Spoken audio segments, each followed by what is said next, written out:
Land titling act గురించి ఎన్నికల సందర్భంలో ఎన్నికల ప్రచార సందర్భంలో చాలా చర్చించారు. ఈ ప్రాసెస్ అయిపోయిందో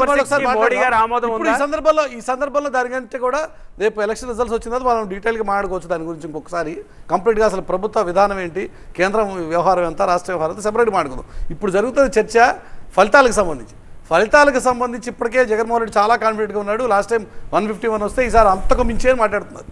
శివశంకర్ గారు మీ నమ్మకం ఏంటి? సార్ ఇప్పుడున్న పరిస్థితుల్లో మనం ఎగ్జిట్ పోల్స్ ఇవ్వడం కరెక్ట్ కాదు, కానీ బట్ అది ఎవరు అంచనాలు వాళ్ళకు ఉన్నాయిగా.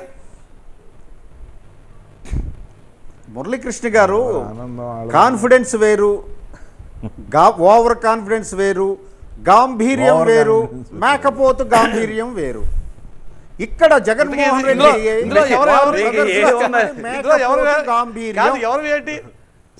మేకపోతు గాంభీర్యం 4వ తారీఖున తెలుస్తుంది. అదే గాంభీర్యం, మేకపోతు గాంభీర్యం, కాన్ఫిడెన్స్, ఓవర్ కాన్ఫిడెన్స్.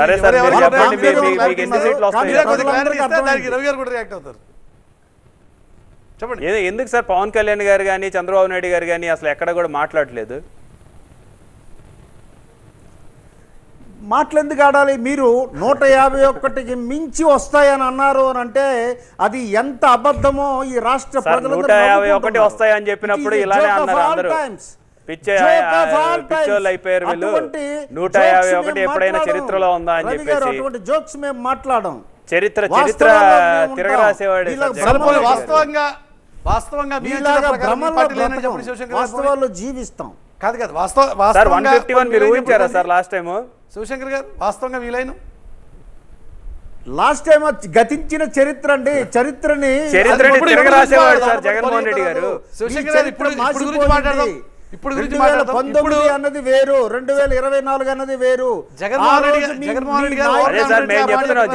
రెడ్డి గారు ఒక ఫిగర్ చెప్పాడు, ఖచ్చితంగా 151 దాటుతాయని చెప్పాం. లేదంటే మీరు కూడా ఊహించలేదు ఆ సీట్లు.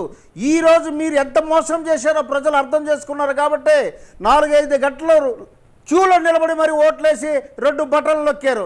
మీరు 130 బటన్లు నొక్కామంటే ప్రతి ఒక్క ఓటర్ 2 బటన్లు నొక్కారు. దాంట్లో ఎక్కువ మంది ఆగితే మనకు అర్థమవుతుంది. ఖచ్చితంగా కూటమి అధికారంలోకి వస్తుంది. సార్ ఇక్కడ 2 విషయాలు. ఎవరి ఆశ వాళ్ళదండి. ఎవరి ఈ 16 రోజులు సంతోషంగా ఉండనివ్వండి. అభ్యర్థులు 175 ఇంటూ 2 3 ఉన్నారు. ఈ 16 రోజులు లెట్ దెమ్ ఎంజాయ్. అయితే 2 జరగబోతున్నాయి. ఒకటి నరేంద్ర మోడీ చెప్తున్నా,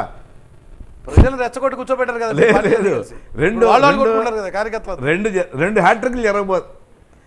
మురళీకృష్ణ గారు 2 హ్యాట్రిక్లు జరగబోతున్నాయి. ఒకటి నరేంద్ర మోడీ ప్రధానిగా హ్యాట్రిక్ సాధించబోతున్నాడు.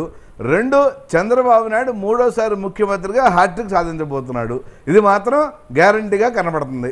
చంద్రబాబు నాయుడు 3వసారి అయిపోయాడు సార్, అయిపోయింది ఎండ్. 3 సార్లు అయిపోయాడు. సో మీరు చెప్పిన దాని ప్రకారం 3 టైమ్స్ అయిపోయింది. జగన్మోహన్ రెడ్డి గారు ఇప్పుడు 2వసారి గెలిచింది. 2 సార్లు హ్యాట్రిక్, 2 సార్లు గెలిచారు, 3 సార్లు గెలుస్తారు ఇప్పుడు హ్యాట్రిక్. మోడీ గారు కూడా అంది 3 సార్లు వేరే వాళ్ళ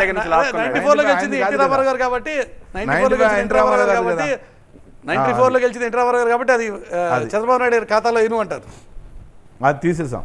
ఓకే, అది తీసేస్తే 3వసారి వస్తాడు సార్. 2014 కూటమి అని చెప్పేసి ఏదైతే మహాకూటమికి దెబ్బ పడిందో అదే ఈసారి కూడా ఈ కూటమికి అదే చావు దెబ్బ తగలబోతుంది. కానీ 2004 లో సక్సెస్ అయింది కదా. అది 2014 లో సక్సెస్ అయింది. అదే మహాకూటమి 2014 లో సక్సెస్ అయింది కదా. 2014 లో ఒకసారి నమ్మారు, ఎక్స్పీరియన్స్ కోసం అని చెప్పేసి ఒకసారి నమ్మారు, చేతులు కాల్చుకున్నారు. ఆంధ్ర రాష్ట్ర ప్రజలందరూ చేతులు కాల్చుకున్నాం. జగన్మోహన్ రెడ్డి గారు అందుకనే సార్ మీరు మా క్యాంపెయిన్ చూడండి, మేమేం చేశామో చెప్పాము, మేమేం చేయబోతున్నామో చెప్పాము. కానీ వాళ్ళ క్యాంపెయిన్ ఏం చెప్పారు? జగన్మోహన్ రెడ్డి గారు ఉండకూడదు, జగన్మోహన్ రెడ్డి గారు మాత్రం ఉండకూడదు అని తప్పితే ఎక్కడైనా సరే మేము ఇది చేశాం, మేము ఇది చేస్తామని ఎక్కడైనా మాట్లాడారా? వాళ్ళు కానీ వాళ్ళ కూటమి సభ్యులు కానీ వాళ్ళ నాయకులు ఎవరైనా 3లో ఎవరు మాట్లాడలే.